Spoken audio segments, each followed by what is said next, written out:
Live with the community. This is the Microsoft Power Platform monthly community call. It is March already.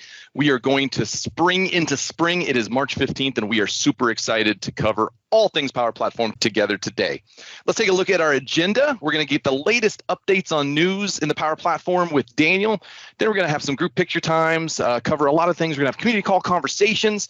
But of course, we are going to get into our demos with all of our amazing community presenters. Daniel, Gizzelle, and Nati will be covering a variety of topics today that we are so excited about. But let's give a little attention to some news and updates first. So the first thing to keep in mind is that this is your community call. We absolutely want you to be empowered to present on it. It is not reserved for just MVPs or Microsoft speakers. It is reserved for everyone, and that includes you. So if you have a demo, a tip, a trick, a solution, a technical pattern, anything that you'd like to share with the community, you are welcome to do so. And we've even made it easy on you. All you need to do is fill out a little form that you can find at aka.ms/community/request/demo. We will get back to you, and we've got a couple of community calls in which you can present on. We've got this monthly one. We've also got a bi-weekly dev call that is focused on Microsoft 365 and Power Platform. So don't hesitate to fill it out. We absolutely want to see what you're building and creating, and we want to see you share it with the world. So definitely get involved there. We want to see what you're building. Now, let's kick it over to the news desk. And we will hand it over to Daniel Laskewitz to get us updated on the latest news. Okay, hi everyone. And today we had a bunch of new news and Microsoft Learn updates. The first news item that I wanted to talk about is building solutions faster with Microsoft Power Platform and next generation AI.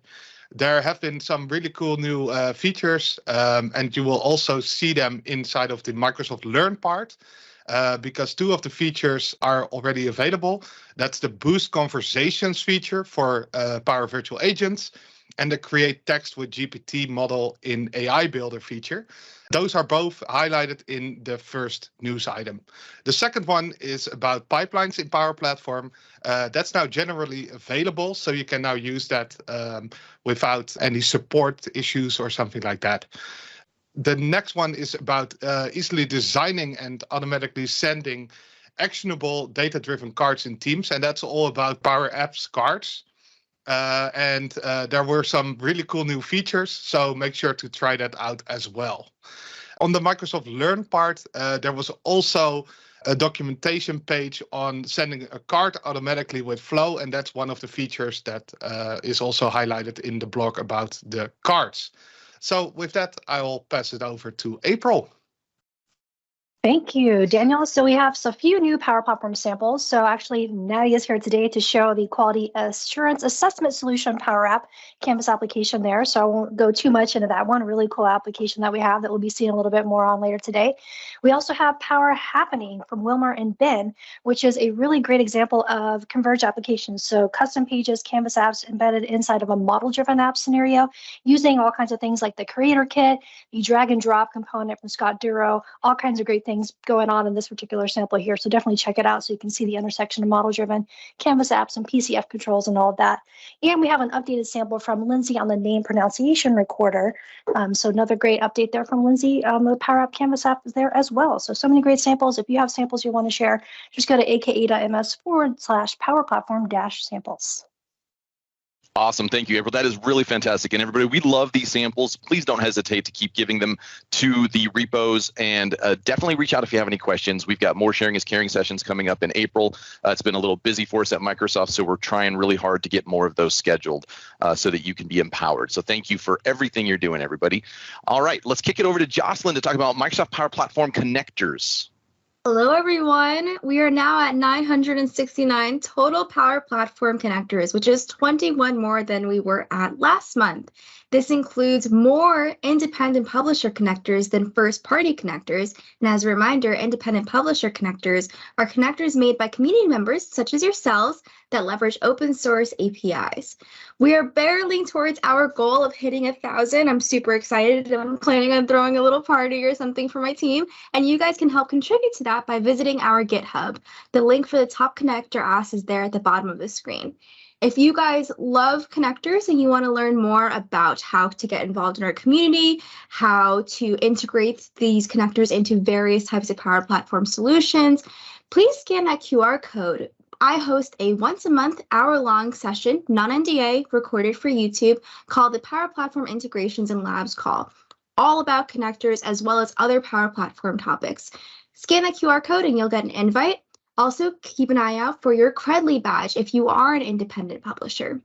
As well as, I mentioned last time that we had an OpenAI independent publisher connector made by Robin Rosengren.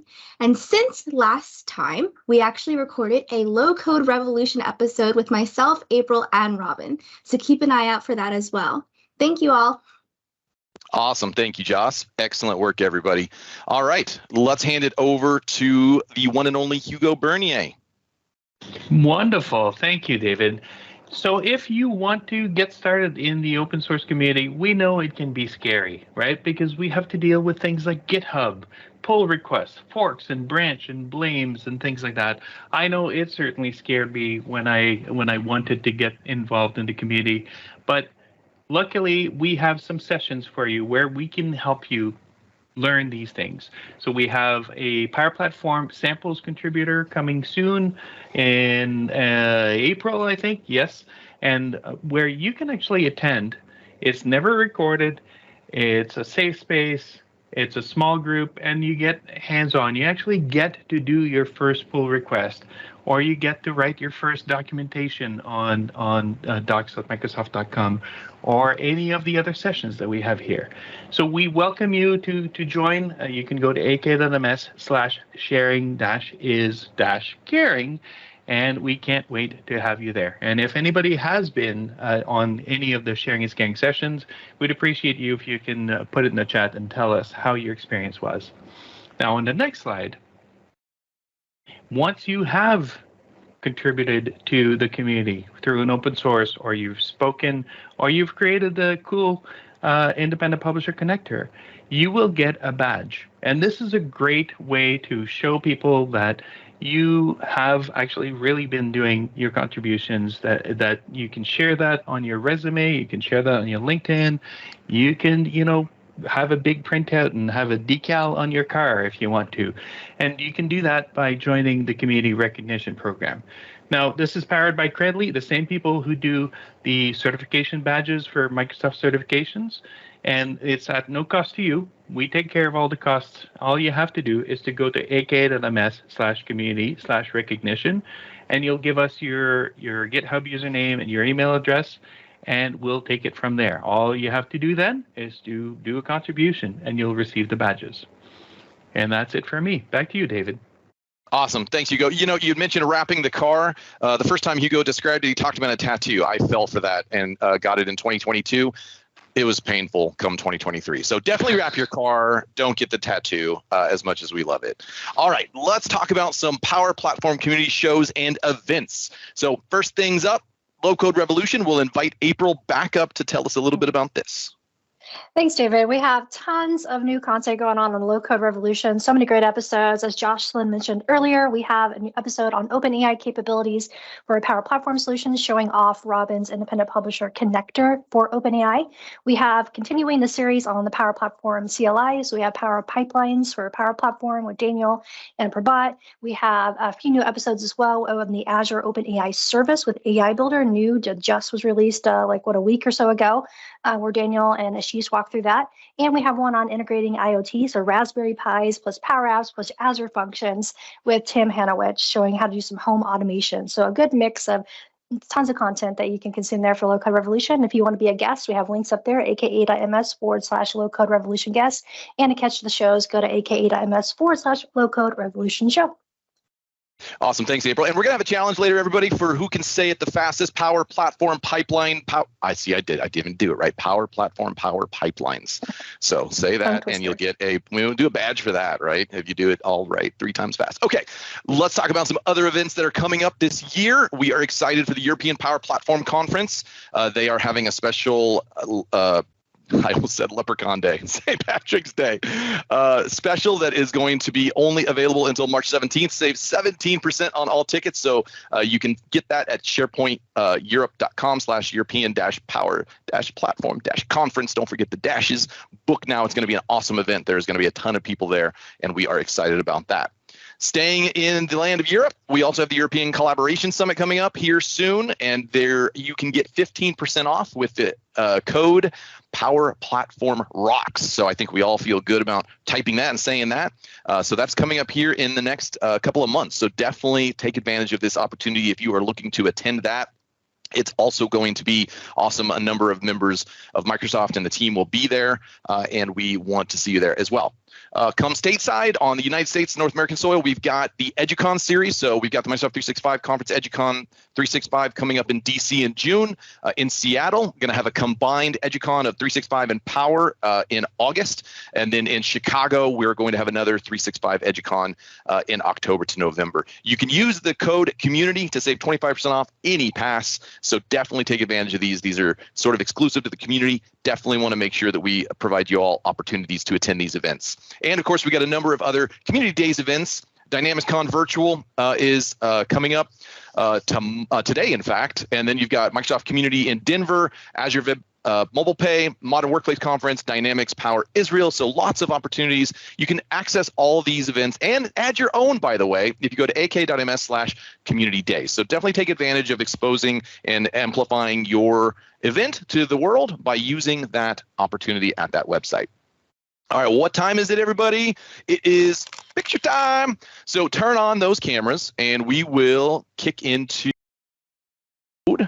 and I will bring that into the screen here. Let me turn off the chat, blah, blah, blah. There we go. It's a technical term, blah, blah, blah. And then let me kick on recording. All right, there we go. Let's get those fantastic faces. Look at you all looking awesome. All right, we got a few more chairs. Come on, everybody. We got a few more chairs if you'd like to. I like how we have a bald row. Well, Daniel's like, wait a second. What are you talking about? All right. Okay. All right. Let's kick this recording off. Let's see. Give us. All right. Let's start waving to the camera, everybody. Woo. You are fantastic. There we go. Get some waving going on. Looking great. All right, fantastic. Okay, all right, let me stop that. Move this over here. And with that, we will move to our presenters, our all-stars of the day. So we're going to kick it off with Daniel Christian. Topic is From Epilepsy to MVP, Empowerment Using the Power Platform. So Daniel, feel free to take on over, my man. Okay, all right, let's get started. Screen share looks good. Thank you. This is definitely outside my comfort zone. So I just want to call that out. I'm more of a technical guy, but I'll be actually sharing some of my personal information. So that's basically something which will just help give you some ideas and encouragement as well. So the concept is From Epilepsy to MVP. And I like to break this down based on the chapters of my life. So I basically had these 4 chapters. Born and had seizures, a new beginning, got married and found a cure, and then became an MVP. These are literally the chapters of my life from the beginning till what I am right now. So it's not just a fairy tale. This is something that happened to me. So let's start with the chapter 1. Born and had my first seizure. So that's a picture of me. I was, I think, about a year and a half, 2 years old. And as you can see, I was just a normal kid. I was very intrigued with what is this thing in the back of the dog, and it keeps wagging it. It's obviously a tail, but just had a normal delivery. Honestly, nothing very fancy about that. However, something changed at the age of 3. In fact, everything changed for me at the age of 3. What I did was I started getting some seizures, and the first seizure was actually a pretty complex one, and then after that, what I kept having was what the medical term is called complex partial seizures. And so basically, these are basically what happened to me, is that my seizures were in the temporal lobe on the sides, and it disrupted speech, causes some kind of automatic and repetitive moments of chewing was one of them. As if I was chewing, it altered basically consciousness. I would just stare blankly. I would have this afraid look, speaking gibberish, and then the seizure as a whole would last for about 2 minutes, after which I would be really exhausted, and it usually took about a day to recover. So these were basically things that just happened for almost, anywhere from about a month. And then it would get triggered too. On an average, I was getting about once a month. And anytime I had any nervousness, or if I was, down from a health standpoint, that would trigger even more seizures. So this was basically, just the whole concept. Having this one section, the temporal lobe, this is a very important piece of your brain, honestly. It affects hearing, learning, memory, speech, feelings. These were all that was coming from that side, and that's usually where I was getting all my speech seizures. So we tried a few things from a cure standpoint. Tried both conventional and homeopathic medicine. Medical tests include a lot of EEGs, basically testing your electrical firing in your brain. Lots of MRIs. Basically, sometimes I just feel like I have got so much of this done in me that they just know my brains really well. But then even at that time, cure simply wasn't available. So they basically focused on either the triggers or basically the symptoms. That's what they focused on. So we couldn't find a cure. Let's at least focus on what was the triggers, which was allergies for me. I had some severe allergies from a dust, specific paper dust standpoint. And so they were trying to cure that. It helped to some extent, but back then I lived in a country where cleanliness wasn't a priority. So controlling dust allergies was really hard to maintain. So all in all, basically, seizures just became a new normal of my life. It was just something that I had to deal with. But it did not stop me from having a normal life. I was very active in my school and I did fairly well. I really enjoyed traveling. So at a young age, I was able to travel quite a few places around the world. Got to do some great things too. See some events that I've never been able to do. Point being is that even at that young age, my parents really never stopped me from enjoying as a normal life. And sure, every once in a while, things would be a little interesting. Well, just had to deal with some of these tough days. Medications definitely drained me. I was on very high medication at that time. Had to at least get 9 to 10 hours of sleep at that night because I would just be heavily drained with these medications. And then there were situations where I even would be prepared for taking a test. Like at school, I would be prepared for taking a test. I'd be a little nervous. I'll never forget that there was a time I think I was in the 10th or in high school or something, all prepared for a test to take the test, and then was nervous. So I actually had the seizure. I literally forgot everything that I had learned to take the test. But that was fine because I was able to go and talk to the school headmaster, and they said that's fine. We understand that. Retook the test, and I did fairly well. So I made the most of the good days, and then took it easy on the bad days. But what it did was it forced me to mature quickly and take good care of myself. And I stayed away from nonsense. Even at a very young age, I knew taking drugs, alcohol abuse and everything was just the wrong thing. So I had to mature really fast on stuff like that because I was already taking medication that was affecting me. I didn't want to go ahead and have any other craziness that would affect me as well. And then, all of these were very important life lessons that I had to adapt at a very early age. Like I said, mature that. So chapter 2 was a new beginning. My family, we immigrated to the US back in 1999. But even at that time, we exhausted a lot of medical options, both when I lived in Texas and in Kansas. So once again, I was told at that time that cure was just not available. So switching over to different medication types helped a little bit from a control standpoint, but it really didn't do much of a difference. So it just continued in that whole lifestyle all over again.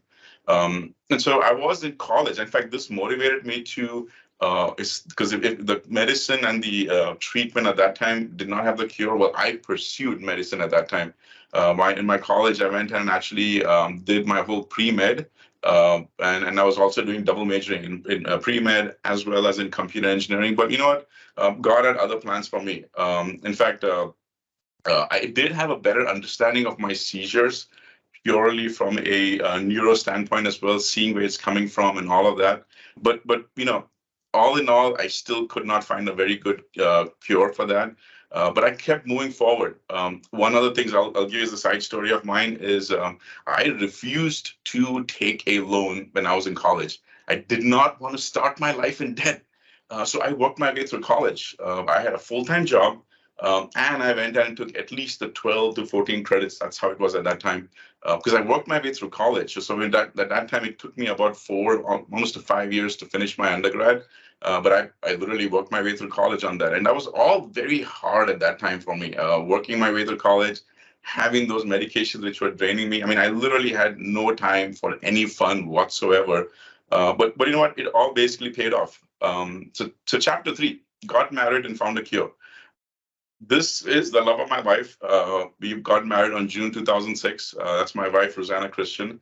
And it was an amazing marriage, and it's been a wedding day, and we've been married now for 17 some years. And what we found out, because after all these years, technology had grown. In fact, the whole MRI system had heavily evolved.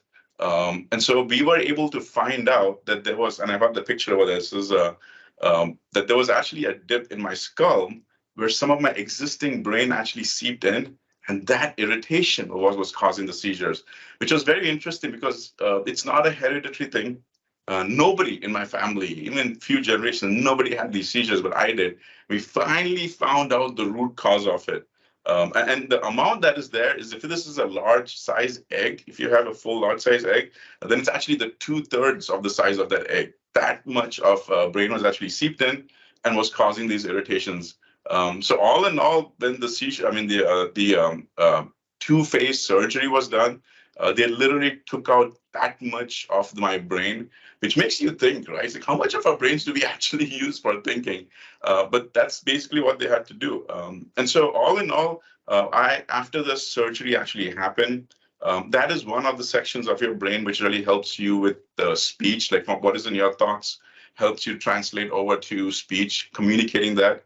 So I did have to go through a whole speech therapy. I'll give you an example.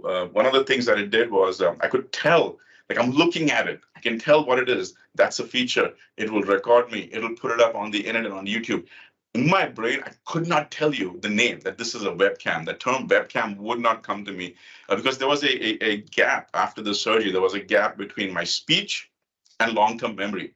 So I had to go through this therapy basically to rewire my brain so I could do this. And it was a full 6-week therapy, which was pretty successful.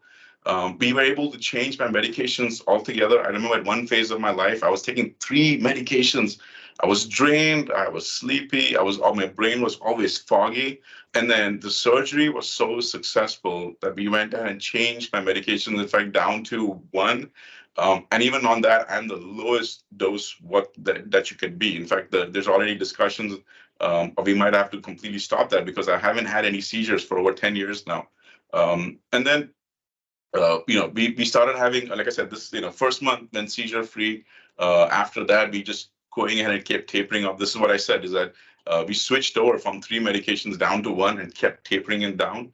And then after a few months, I got my driver's license back again, because that is something that I had to basically keep track of, is that if you go through a surgery like that, you are legally not allowed to drive for 6 months. So I, went fully seizure free and I got my driver's license back again.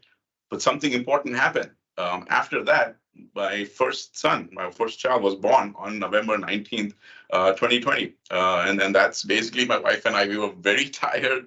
But we had our first family picture together because I was Gabriel born over there. So all in all, I had one very simple prayer. Some of you who know me know I am a believer.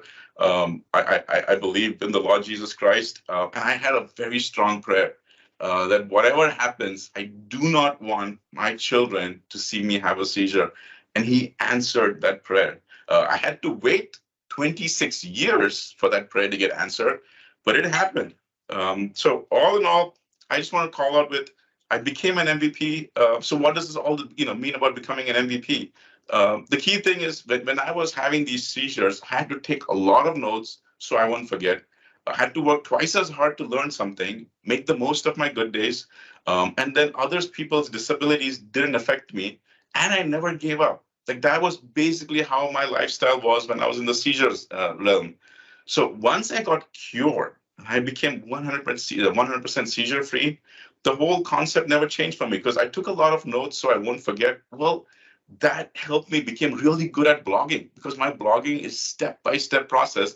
the same process I used to do for myself to make sure that I wouldn't forget it. I had to work twice as hard to learn something. Well, I continued to work twice as hard, but now that my brain was a lot more cleared up, I can learn so much more. Like I'm something which is self-motivated and I love to learn. Made the most of my good days at that time. Well, now every day counts. It is very important. You may have some bad days, but still, thank God that you have that day. Other people's disabilities didn't affect me. Well, one of the things that I do is I make sure everyone got an opportunity to learn. Because remember, I was that one guy who was a little slow, took a little extra time to learn. So when there is other people out there where it does take them a little extra time to learn, I can completely relate to that. And so I make sure everybody has an opportunity to learn. And then from the never giving up, well, I won't stop until I have learned something good enough to teach it, because that's basically my passion over here. So I just want to basically say that, I started learning at user groups, speaking at user groups, eventually at larger events, started speaking at paid events, started volunteering at local user groups and events. I got nominated by two speakers, for two separate speakers. One of them was a Microsoft person, and that's how I became an MVP back in 2016. You see how that path has basically grown. So all in all, never give up finding a cure. Don't let someone else's limitations or your limitations stop you. Don't have ulterior motives. Like, don't plan to become, do all these things so you become an MVP. MVP is becoming a byproduct. Continue to have your passion to serve the community. After that, other things will fall in place. And then hard work and perseverance will always pay off. Trust me when I say that. For someone who was having seizures for 26 years, your perseverance will pay off. So how does this all fit in with the Power Platform? Well, one of the things about the Power Platform is it is so easy to adopt. And I want to show these three things over here. So on the left side, you don't even need the ability to start coding, adding controllers and formulas to at least even build the canvas design. You can now upload an image directly, whether you've hand-drawn it or you already have a template of some kind. That is what helps you make the whole image, design of the app. Describe it to design it. Same thing for the Power Automate flows. You basically go into the Power Automate, you give it a good idea, or at least it's close enough to what you're looking for, and it will help you build your entire flow. On the right, this is fairly new, the usage of building a chatbot. Instead of you building an entire chatbot and putting the entire logic to go and search something, you go ahead and put in your website, like wikipedia.com or something like that, and then it will go and basically build that entire bot and pull information for you. Building chatbots is so much more easier. So all in all, examples like these, ability to go ahead and build, simple flows, ability to even go and change your format date so that you just tell it what those date examples are and you can build it. So I hope that this leaves you with a little bit of confidence that you don't have to be perfect to actually be good. You could be someone like me, going through all of these, trials and tribulations, but hang in there. And you don't have to be perfect to be successful. Push through and it will pay off. Trust me when I say I've been through that for 26 years. It will pay off. Just hang in there and keep fighting. That's all I got, David. Awesome. Thank you, Daniel. Really, really great stuff. Friends, I think it's important to highlight that you may be thinking this wasn't really a technical demo. Is this call meant for a technical demo? It's meant to inspire folks to be able to learn more and do more. And so I think if you're wondering, was this appropriate for the call? Absolutely, because we want folks to feel inspired without limits. And I think Daniel is showing that there's an opportunity here for all of us to not have boundaries or restrictions by way of desiring and loving a technology that we want to do more in. What I would recommend you all to do, given the story of Daniel, is collaborate. Reach out to Daniel, reach out to anyone else who's a leader in the community and tell them you'd like to do more, and be willing to share and open up with one another. So aside from that, thank you, Daniel. Absolutely good information, and we appreciate you taking the time to share that personal story. Now, as we transition a little bit more into the technical side, we're going to invite Gizzelle to the stage. A little bit of a story as well. Igniting a Power Automate revolution. What happens when salespeople like to click buttons? Tell us how you got started and the story. Yeah, absolutely. Hello, everyone. Very excited to be here today on the community call. And quick introduction, I'm Gizzelle, and I work in sales, and I like to click buttons. And that typically terrifies most IT organizations. But today I'm going to tell you how it had the potential to create kind of a power platform revolution, and the journey that I've kind of gone through this particular adventure of learning Power Platform. So everyone has like the favorite thing they've ever built, their pride and joy. And this is that for me. And it's a bit of a spaghetti mess on the screen, but we're going to walk through this and kind of how it came to life. But in order to do that, it's really important to go back to the beginning. And the beginning has kind of been my development journey, the lessons learned, and why sales was key in bringing that particular flow to life. So prior to getting into the technology industry, I worked at my family's donut shop. So started there when I was about 14. I worked at an apartment management company, leasing apartments, and I sold clothes at Nordstrom. So not really a technical background at all, but everything that I've done has always been tied to commission. So, any of the different things, the more I sold, the more money I made. So that was a real motivator for me. And there was also the sense of accomplishment that I was able to have these quick wins that were able to say that, hey, I was good at my job. So I did everything that I could to maximize my success, and I was actually really good at it. So the secrets to some of my success, other than being an Aries and being naturally competitive, is to actually learn the products and actually learn the products that I'm selling. So when I got into the technology industry, my last company was a Microsoft Gold partner. So I was like, okay, I need to learn more about what Microsoft has and what their offerings are and what I can tell my customers about. So I was always just kind of taking my time in my evenings and weekends or anything to be able to educate myself on the different products. And very shortly thereafter, I stumbled across this Microsoft Flow online conference in 2019 on YouTube. And it was a great format, kind of started from the beginning of people who don't know anything and kind of got more complex throughout the day. So I watched quite a bit of it. And there was a couple things that really stuck with me about how easy it was to build these automation flows and how impactful they can really be for a particular organization. So I was thoroughly impressed and thought it was the coolest thing ever, and went back to my company the next day and said, pretty please, can I have this? Can we do this? Can we have it for myself or for my customers? And was told that we didn't have the skill set to execute those features, so wouldn't be deploying them, so not to tell my customers about it. So as a salesperson, I said, well, if I can't sell it, then I'll kind of forget that it even exists. But as my career progressed, and I left that company and went to another company, more and more of these manual processes in the sales world would come in and really kind of impact and take away my ability to sell and my ability to produce for the company. So I really thought, well, I can do this. I watched the YouTube video in 2019. Why can't I really take a look at this and build these automation flows myself?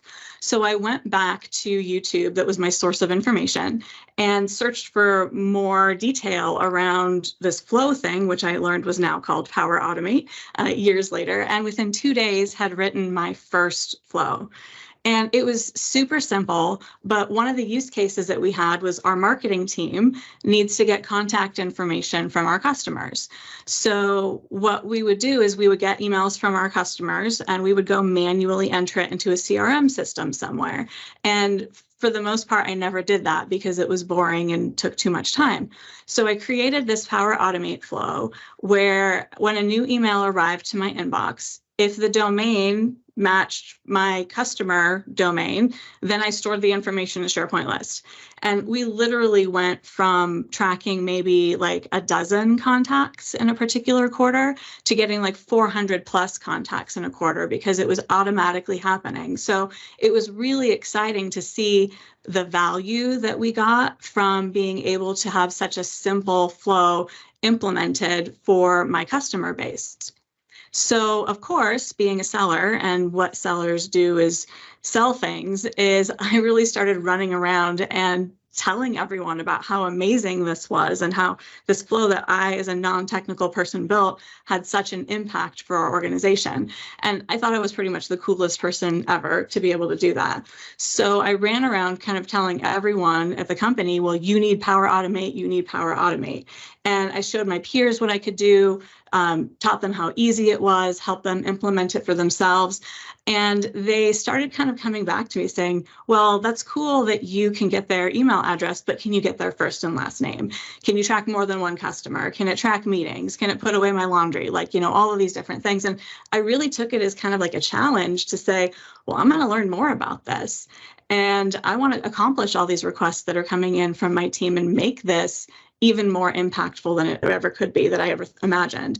So I really built this ecosystem of flows where let me focus on the part of the job that I loved. So started really, studying and diving in and getting involved in the community and different user groups, and started being able to develop some flows that we're starting to be able to use by some of our global teams, like 200 plus people were now starting to install these flows.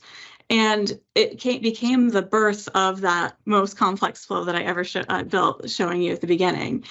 So the way that we look at that particular one is that most organizations have prospecting days.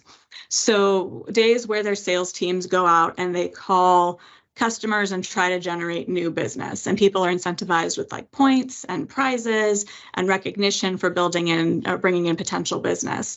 But the thing about them is they usually require a lot of manual work. So tracking your calls, tracking your emails, tracking your opportunities, entering all that stuff in to get points. So the first time that I did that, the first event one, perform an activity and then manually entered it into the CRM. And that took forever. So I said, well, they have the next event, the next 6 months later, I was like, well, I need to figure out a better way to do this. So I performed all the individual activities, like 700 different things in a day. And then I got a group of my friends and we entered them all at the same time. That also didn't work. So by the time event 3 came through, I said, well, I'm learning all this stuff about Power Automate. Like, why can't we just automate that?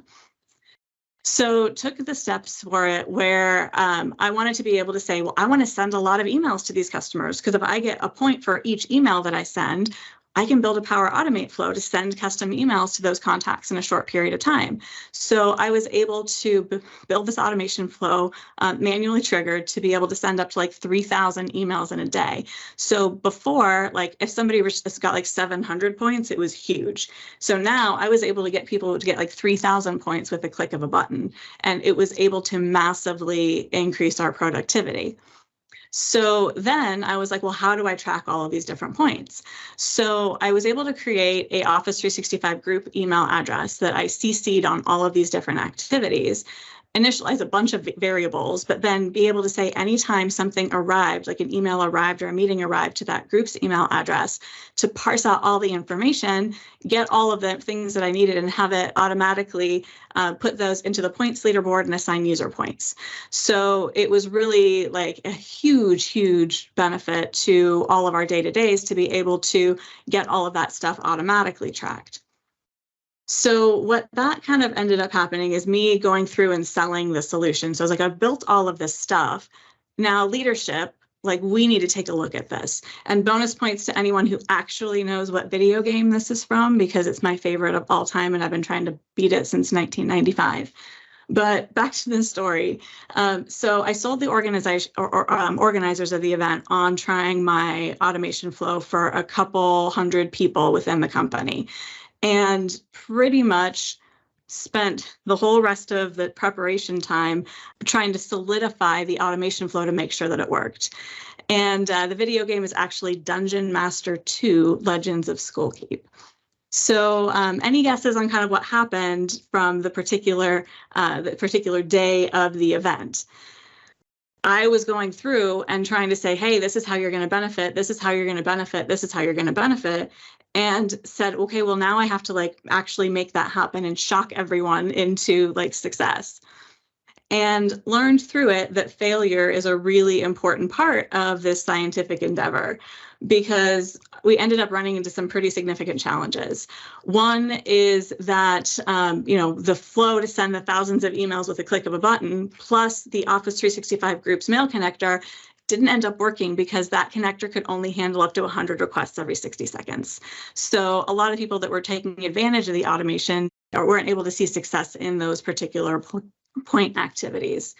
So, but what I really found out is user experience is key. So I would just freeze up, almost cry whenever people were coming up with it. I would turn off the frozen flow, duplicate a new flow, figuring out those timestamps, manually add the activities, because I wanted to make sure that everyone was excited about automation and it was going to work the way that I told them it was going to. And with that, we were able to kind of celebrate, because even though I was scrambling on the back end to make it work, everyone else's user experience definitely improved through that. And they were excited about what that Power Automate was able to bring to them. So at that point, I was like, well, we need to really move forward with this and get more people excited about automation. And for myself, I needed to really kind of learn and grow and figure out, how can I make this better? So I ended up doing a V2 of the track all the points thing, where we were able to kind of use an HTTP GET connection instead of the Office 365 Groups mail connector. We were able to auto tag a bunch of information. We were able to get more detail and create a Power BI dashboard that was able to provide live updates on all of this for everyone. So it was really this whole thing where I was able to kind of create journeys based on the user feedback and really kind of benefit from everything. And again, this is kind of what that ended up turning into. And there's still some different challenges in it. Like if there's double quotes in the subject lines, that ended up failing the run, something that I wouldn't have thought, because really who puts double quotes in their subject lines? But that was something that I learned and had to fix for. Or doing an Excel lookup of the domains caused performance lag. So, kind of slowly moving these things forward, and, our V3 will probably have those things solved for. So continuing to kind of move forward on all of those. So what I really learned is that, these big type of achievements come one step at a time, one day at a time, and that anyone really has the power to solve the problems and take control of their own productivity and get hundreds of people excited about it just based on their user experience and solving these problems. So realistically, things to kind of remember is that every role is a sales role. You need to sell people on the solutions that you're building. Users want to learn and be part of the solution. Like I got 200 people to install their very first automation flow just by a crazy idea that I had. And don't let perfect get in the way of the good. These incremental changes that we have to flows, they're going to happen over time. So get something out there and you can always fix it along the way. And that anyone, even a salesperson like myself, can make a giant impact within an organization. So give everything a try. And so pretty much that's it. And thank you all so much for listening to the story of me being a salesperson that likes to click buttons. Awesome. Thanks, Gizzelle. Keep up that slide for a moment, but I just wanted to highlight the value of this. You're seeing we're doing a kind of a progression of stories today. We're going to get into a technical one with Nati in a moment. But the value here, friends, is that as passionate as we all are around the tech and the features, if our leadership doesn't understand the value of it, it could cure cancer. But if they don't understand that, then they're not going to empower you to do more with the features and functionalities and the technology that you love.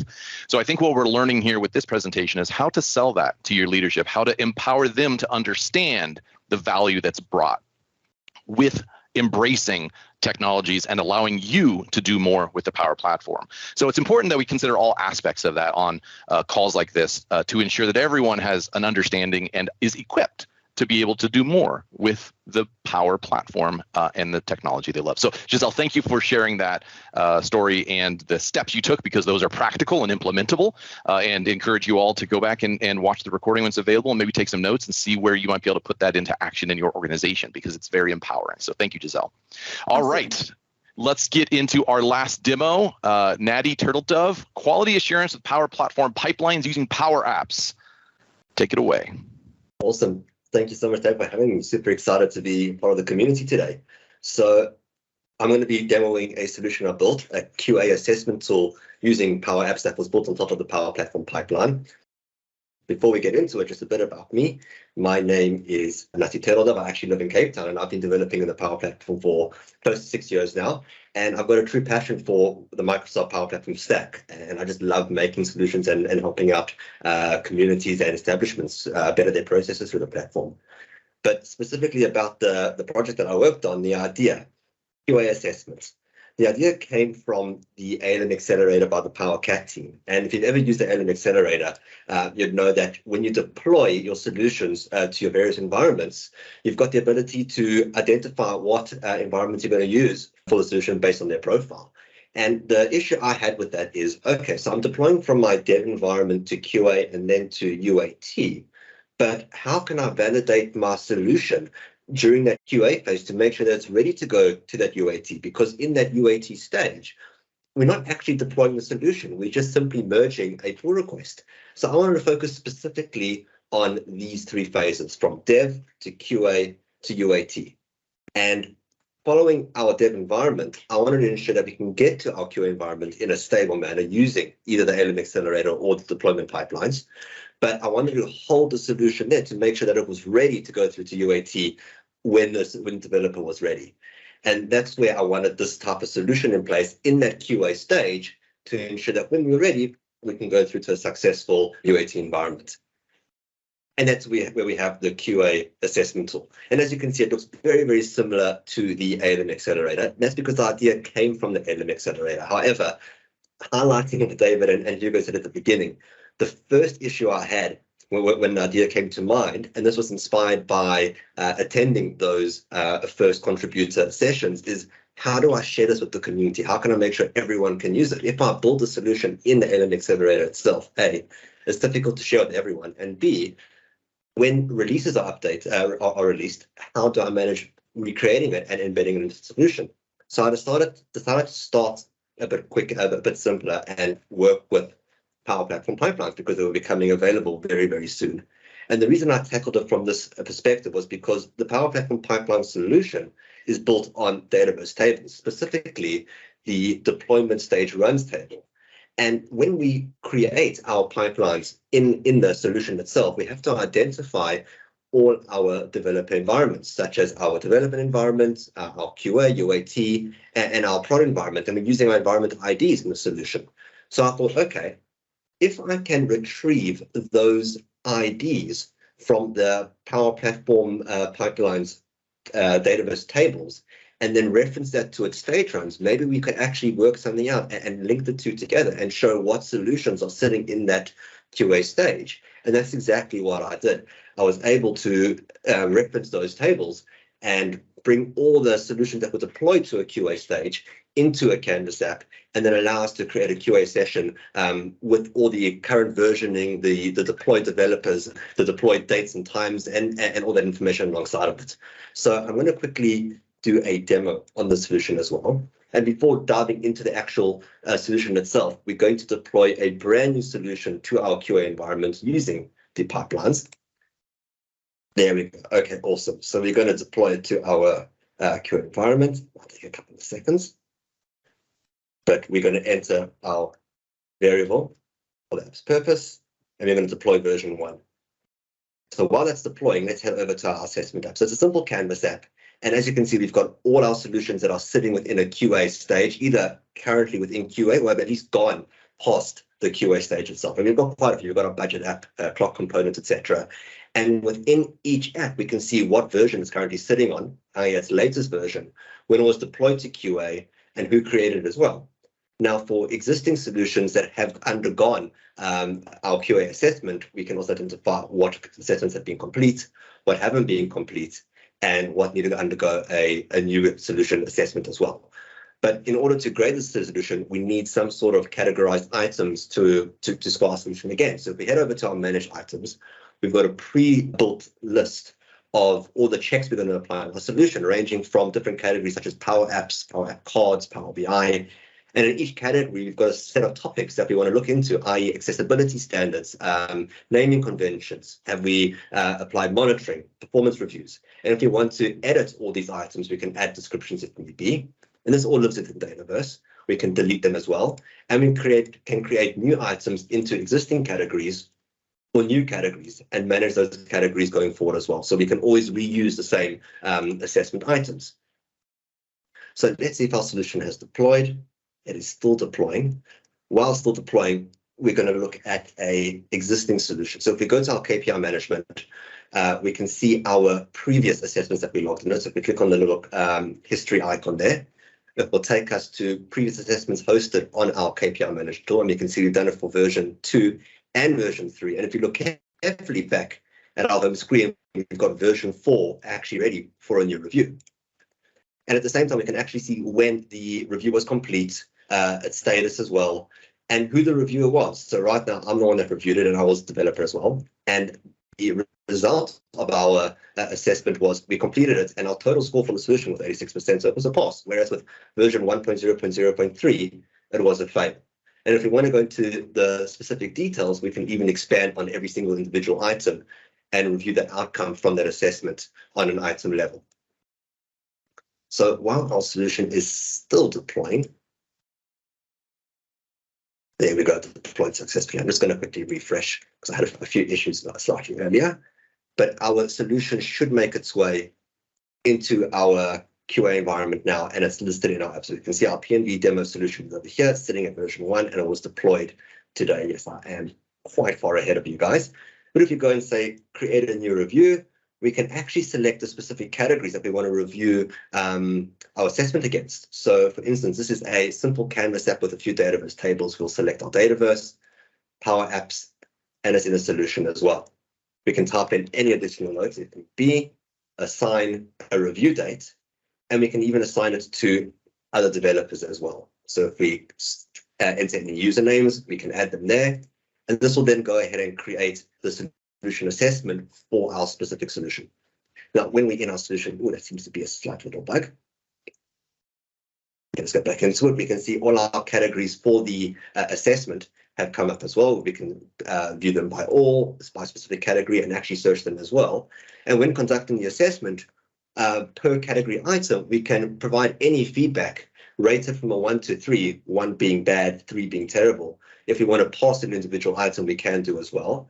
And if we want to add additional items to the specific category that we don't really want in our general item list, we can add them over here as well and score them accordingly, and remove them as well if need be.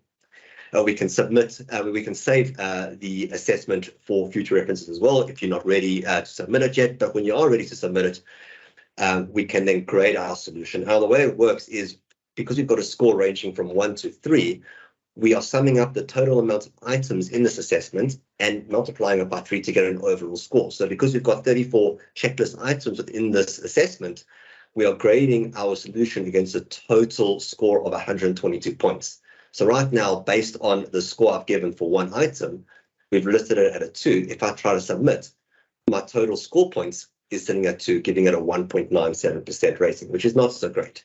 But if I were to say, put it at 95, we can see it sets it to 93%. We can say pass and give additional feedback if need be. And when ready, we can submit the QA as well.